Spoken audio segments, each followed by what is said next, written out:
Assalamualaikum warahmatullahi wabarakatuh. Di sini saya akan menjelaskan tentang tugas orientasi P3K tahun 2023 untuk pemerintahan Kabupaten Cirebon. Sebelum ke penjelasan tentang materi, di sini saya akan memperkenalkan diri. Nama saya Dian Rismana, jabatan saya sebagai Guru Mapel PJOK, dan instansi saya untuk bekerja sekarang yaitu SDN Negeri 1 Pasalman. Adapun latar belakang dalam tugas kali ini yaitu guru adalah pendidik profesional dengan tugas utama mendidik, mengajar, membimbing, mengarahkan, melatih, menilai, dan mengevaluasi peserta didik pada pendidikan usia dini, jalur pendidikan formal, pendidikan dasar, dan pendidikan menengah. Nah, sedangkan untuk maksud dan tujuan ada 2 poin, yaitu yang pertama, peserta mampu memahami program orientasi dan mengenal nilai dan etika instansi pemerintahan. Sedangkan yang kedua, peserta mampu mengaktualisasikan nilai-nilai dasar ASN berakhlak pada tugas di instansi masing-masing.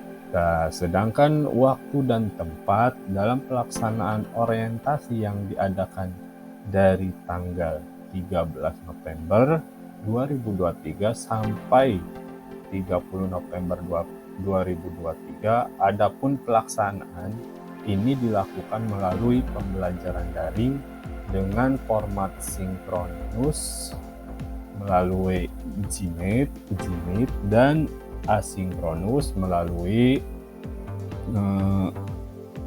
Google Classroom. Berikutnya adalah nilai dan etika pemerintahan Kabupaten Cirebon, yaitu ada 2, visi dan misi Kabupaten Cirebon. Yang pertama yaitu visinya, terwujudnya Kabupaten Cirebon berbudaya sejahtera, agamis, maju dan aman. Sedangkan misi Kabupaten Cirebon yang pertama yaitu Kabupaten Cirebon berbudaya. Maksudnya di sini mewujudkan masyarakat Kabupaten Cirebon yang menjunjung tinggi dan melestarikan budaya tradisional dan adat. Poin yang kedua dalam misi Kabupaten Cirebon yaitu Kabupaten Cirebon sejahtera. Maksudnya di sini adalah meningkatkan kualitas hidup masyarakat melalui pemenuhan kebutuhan dasar masyarakat, meningkatkan kualitas pendidikan dan pelatihan kesehatan ekonomi. Nah, sedangkan poin yang ketiga, Kabupaten Cirebon agamis. Maksudnya di sini adalah meningkatkan kualitas kehidupan masyarakat Kabupaten Cirebon yang senantiasa menerapkan nilai agama, budaya, budi pekerti, santun, dan beretika.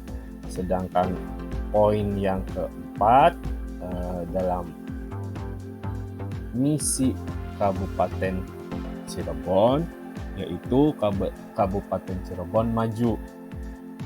Maksudnya di sini adalah meningkatkan produktivitas masyarakat untuk lebih maju dan unggul sehingga menambahkan daya saing di pasar internasional dan regional yang didukung peningkatan kapasitas aparatur pemerintahan daerah. Nah, sedangkan misi yang terakhir, yang kelima, yaitu Kabupaten Cirebon aman. Di sini maksudnya yaitu memelihara keamanan dan ketertiban umum untuk mewujudkan kondusivitas daerah, mendukung terciptanya stabilitas nasional. Berikutnya adalah rencana strategi SDN Negeri 1 Pasaman. Di sini ada 9 poin. Yang pertama yaitu menyusun tim penjamin mutu. Yang kedua itu melakukan analisis konteks terhadap kondisi dan lingkungan sekolah. Yang ketiga yaitu menyusun rencana kurikulum operasional sekolah. Yang keempat, melakukan analisis kebutuhan program sekolah, di dalamnya yaitu kegiatan intrakurikuler, ekstrakurikuler atau pelatihan, pengadaan sarana prasarana kegiatan, pendukung, dan lain-lain. Sedangkan poin yang kelima yaitu menyusun RKAS atau rencana kegiatan dan anggaran sekolah. Sedangkan poin yang keenam yaitu menyusun rencana serta instrumen evaluasi. Sedangkan untuk poin yang ketujuh, melaksanakan kurikulum operasional sekolah dengan evaluasi harian. 1 bulan, 1 semester, dan 1 tahun. Sedangkan poin yang ke-8 yaitu melaksanakan program perbaikan berdasarkan prioritas 1 bulan, 1 semester, dan 1 tahun. Sedangkan rencana strategi yang terakhir yaitu menyusun rencana kurikulum operasional sekolah berdasarkan hasil evaluasi. Nah, berikut adalah data pendidik dan kependidikan. Di sini ada 10. Yang pertama yaitu Ibu Kepala Sekolah yaitu Ibu Saidah. Yang keduanya yaitu PNS Bapak Sarya, dan yang ketiganya Pak Didi yaitu PNS. Keempatnya yaitu saya Dian Rismana sebagai pegawai P3K. Yang kelimanya yaitu Bumia yaitu guru P3K. Yang berikutnya adalah guru agama yaitu Pak Ustadz atau Pak Opa Mustafa, dan yang ketujuhnya adalah Bu Widya, itu adalah guru honor. Berikutnya ada Bu Ica sebagai guru kelas yaitu guru honor, dan kesembilannya yaitu Pak Habib, itu adalah guru kelas yaitu guru honor, dan yang terakhir adalah Bapak Arianto sebagai operator sekolah. Berikutnya yaitu ada tugas guru. Di sini tugas guru ada 5 poin. Yang pertama yaitu guru bertugas mengelola pembelajaran. Poin yang kedua yaitu guru bertanggung jawab kepada kepala sekolah dan mempunyai tugas melaksanakan tugas belajar mengajar secara efektif dan efisien. Sedangkan poin yang ketiga yaitu guru bertugas untuk menyusun program pembelajaran atau pendidikan siswa untuk mencapai target kurikulum yang sudah ditentukan. Sedangkan poin yang keempat yaitu pembinaan terhadap siswa, dan poin yang terakhir yaitu pengelolaan kelas. Adapun untuk tugas pada orientasi ini yaitu ada 4 rencana aksi perubahan. Yang pertama yaitu membuat alat peraga modifikasi yang sesuai dengan materi pembelajaran. Nah, di sini saya dalam pembelajaran PJOK saya mengangkat materi tentang tolak peluru. Jadi di sini saya akan membuat alat peraga modifikasi yang terbuat dari kertas. Yang pertama yaitu langkah pertama. Yang pertama siswa dibentuk kelompok. Untuk minggu sebelumnya siswa dibentuk kelompok. Berikutnya setiap kelompok ditugaskan untuk membawa alat dan bahan. Yang pertama yaitu ada gunting, yang kedua itu kertas bekas, bisa koran ataupun kertas yang sudah tidak terpakai. Yang ketiga yaitu plastik, bisa yang berwarna atau yang hitam. Yang terakhir yaitu plester atau lakban. Di sini ada cara pembuatan. Yang pertama yaitu letakkan tanah atau batu kecil secukupnya di atas koran, kemudian bungkus hingga membentuk bulatan. Berikutnya yaitu bungkus kembali bahan tadi menggunakan koran sehingga ukurannya sebesar kepalan tangan orang dewasa. Tahapan berikutnya yaitu bungkus bahan tadi menggunakan lakban sampai memadat atau menyerupai bulatan. Tahap berikutnya yaitu setelah bahan padat bungkuslah menggunakan plastik, lalu bungkus menggunakan solasi atau lakban. Nah, berikut adalah aksi yang pertama. Saya sertakan videonya. Siapkan dulu kertasnya, dibuka kertasnya.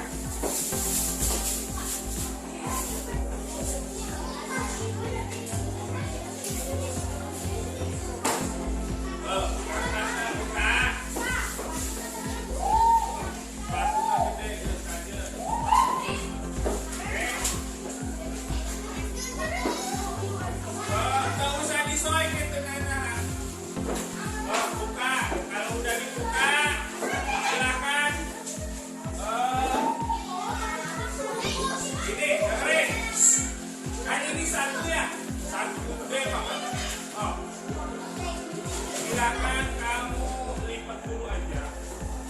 Nanti batunya simpan di tengah, lalu dibungkus. Membentuk ulangan dulu. Satu kertas. Satu koran dulu, coba.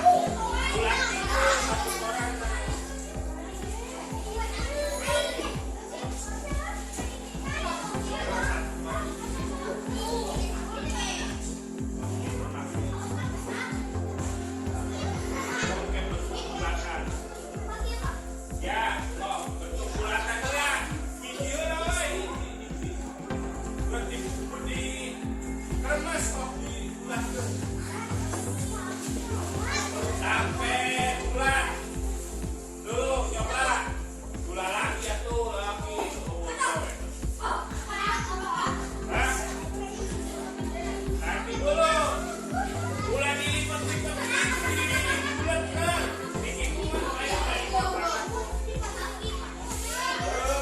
Untuk rencana aksi perubahan yang kedua, saya mengangkat penggunaan elektronik digital atau IT.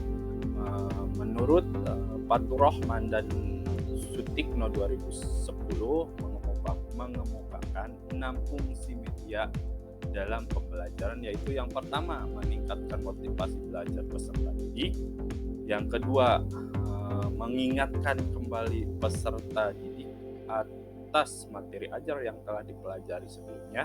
Yang ketiga yaitu menyediakan rangsangan belajar. Yang keempat itu meningkatkan keaktifan peserta didik dalam merespon materi ajar. Yang kelima itu memberikan umpan balik dengan cepat.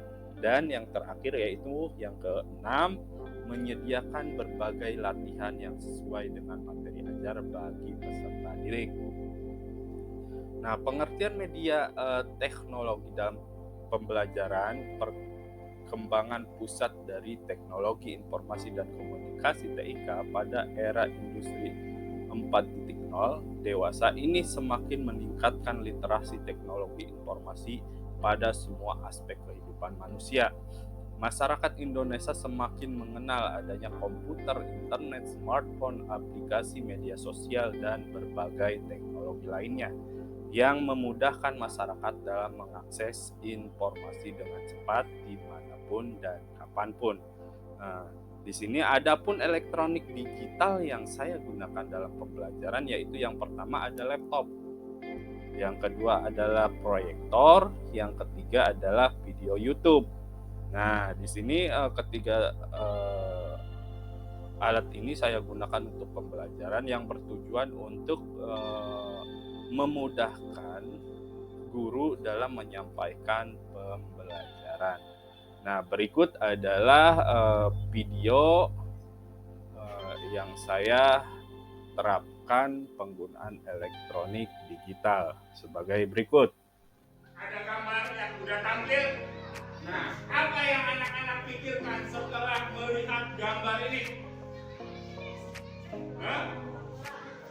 Nah, dalam materi sekarang kita akan mempelajari tentang permainan sepak bola. Ya. Ada 4 tujuan yang akan dicapai dalam pembelajaran hari ini. Nah, berikutnya kita masuk ke materi. Di sini ada pengertian sepak bola. Ada yang tahu sepak bola? Pengertian sepak bola di sini permainan yang dilakukan oleh dua tim berbeda dengan komposisi pemain yang berada di lapangan sebanyak berapa? Selanjutnya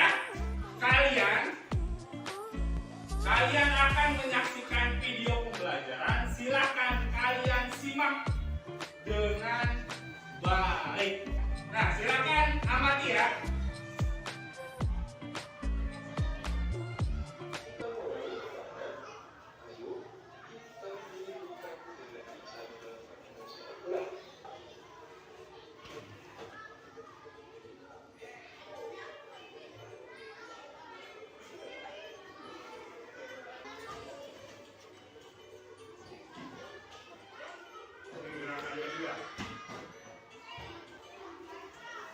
Oke.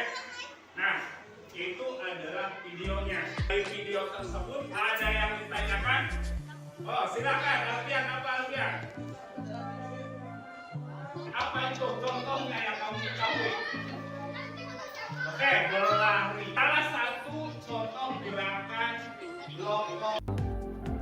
Adapun rencana aksi perubahan yang ketiga yang saya angkat yaitu membuat video inovatif pembelajaran. Nah, di sini video pembelajaran akhir-akhir ini menunjukkan media yang paling efektif yang digunakan untuk semua jenjang pendidikan. Manfaat video pembelajaran menjadi esensi yang penting semenjak adanya pembelajaran online diterapkan, apalagi peran media di era modern saat ini sangat memberikan pengaruh pada generasi muda. Nah, sedangkan manfaat bagi guru yang pertama itu memenuhi tanggung jawab sebagai pendidik. Yang kedua yaitu fokus memfasilitasi murid. Yang ketiga yaitu memberikan pengalaman baru. Nah, sedangkan manfaat bagi siswa yaitu mudah dipahami dan diingat. Yang keduanya yaitu meningkatkan perhatian murid. Yang ketiganya meningkatkan kemampuan berkomunikasi.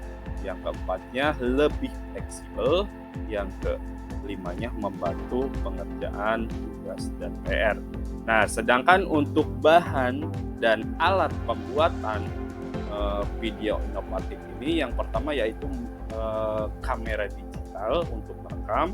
Yang kedua itu yaitu mikrofon untuk menjelaskan. Yang ketiga yaitu laptop untuk mengedit. Dan yang keempatnya yaitu software atau aplikasi edit video. Nah, sedangkan langkah-langkah yang saya lakukan atau langkah-langkah pembuatannya, yang pertama yaitu siapkan bahan dan alat yang dibutuhkan. Yang keduanya masukkan semua aset dalam software atau aplikasi.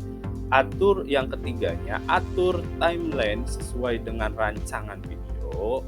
Yang keempatnya klik timeline lalu tekan huruf S untuk memotong dan menggabungkan video. Yang kelimanya atur narasi dan musik agar sesuai dengan rancangan yang kita inginkan. Yang keenamnya, jika video sudah sesuai dengan rancangan, video siap untuk di-share atau disimpan di laptop.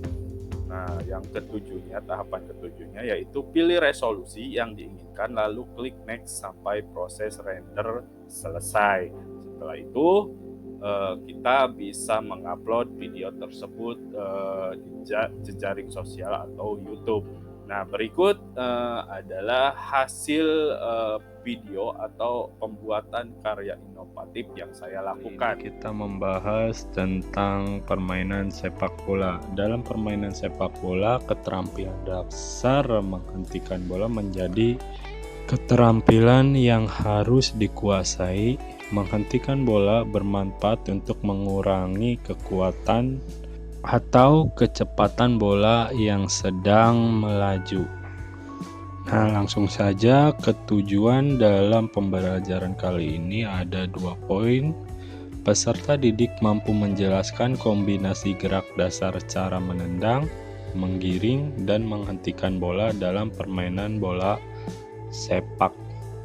Yang kedua, peserta didik mampu mempraktikkan kombinasi gerak dasar cara menendang, menggiring, dan menghentikan bola dalam permainan sepak bola. Nah, sedangkan langkah-langkah kegiatan ada 3 poin. Yang pertama, pakailah seragam olahraga dan sepatu. Poin kedua yaitu sebelum memulai dan mengakhiri pembelajaran, awali dengan berdoa terlebih dahulu sesuai dengan keyakinan dan agama masing-masing. Nah, yang ketiga, poin ketiga, lakukan pemanasan sebelum memulai berolahraga. Nah, di sini ada contoh pemanasan sebagai berikut.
Setelah melakukan pemanasan, kita lanjut ke tugas gerak.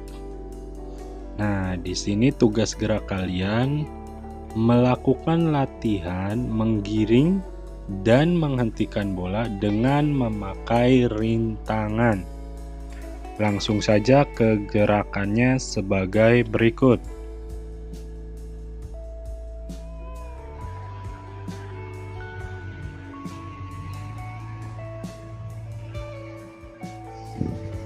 Lakukan gerakan menggiring dan menghentikan bola dengan menggunakan rintangan. Silakan gunakan benda yang ada di sekitar rumah kalian. Bisa menggunakan botol bekas atau batu bata. Setelah melakukan gerakan menggiring dan menghentikan bola dengan rintangan, kalian tutup kegiatan dengan melakukan pendinginan, dilanjut membereskan alat-alat dan berdoa. Sedangkan rencana aksi perubahan yang keempat atau rencana aksi perubahan yang terakhir, saya mengangkat penerapan penggunaan metode pembelajaran yang tepat. Di sini saya menggunakan metode TGPU atau Teaching Games for Understanding atau metode permainan. Nah, di sini menurut Linda L. Griffin 2010, metode pembelajaran Teaching Game for Understanding atau TGPU merupakan sebuah metode pembelajaran permainan di mana pembelajaran mengarah pada permainan yang sebenarnya. Tugas-tugas belajar menyesuaikan permainan dan modifikasi bermain sering disebut dengan bentuk-bentuk permainan. Nah, di sini materi yang saya angkat yaitu tentang materi permainan bola besar, yaitu permainan sepak bola. Nah, untuk aktivitas yang pertama, aktivitas belajar yang pertama atau yang ke-1, permainan 2 lawan 1, yaitu menendang bola berkelompok. Dan yang kedua yaitu aktivitas permainan 2, bermain 3 lawan 1 sama juga. Ini adalah permainan berkelompok. Nah, berikut adalah hasil video yang saya lakukan di pembelajaran.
Setelah memaparkan 4 rencana aksi yang saya akan buat, nah di sini ada kesimpulan dalam kegiatan orientasi ini. Yang pertama, orientasi pengenalan nilai dan etika untuk ASN P3 sangatlah penting untuk meningkatkan kualitas dan mutu untuk kemajuan Indonesia. Poin yang keduanya, memberikan kesempatan kepada ASN P3K untuk melakukan pengenalan terhadap tugas, pokok, dan fungsi sesuai dengan tujuan rekrutmen. Yang ketiganya, masa orientasi akan memberikan pemahaman dan pengenalan bagi para ASN P3K pada tugas dan fungsi masing-masing. Yang keempatnya, peserta mampu merancang rencana kerja pada masa jabatan atau kontrak. Nah, sedangkan untuk saran, kita sebagai pendidik ke depan dapat menjalankan tugas dengan baik sesuai dengan tugas dan fungsi masing-masing. Bimbingan dan motivasi dari hasil orientasi untuk meningkatkan motivasi kerja supaya mendapatkan hasil yang optimal demi tercapainya tujuan pendidikan. Nah, terima kasih sudah melihat video ini. Video ini adalah untuk tugas orientasi P3K tahun 2023 di pemerintahan Kabupaten Cirebon. Wassalamualaikum warahmatullahi wabarakatuh.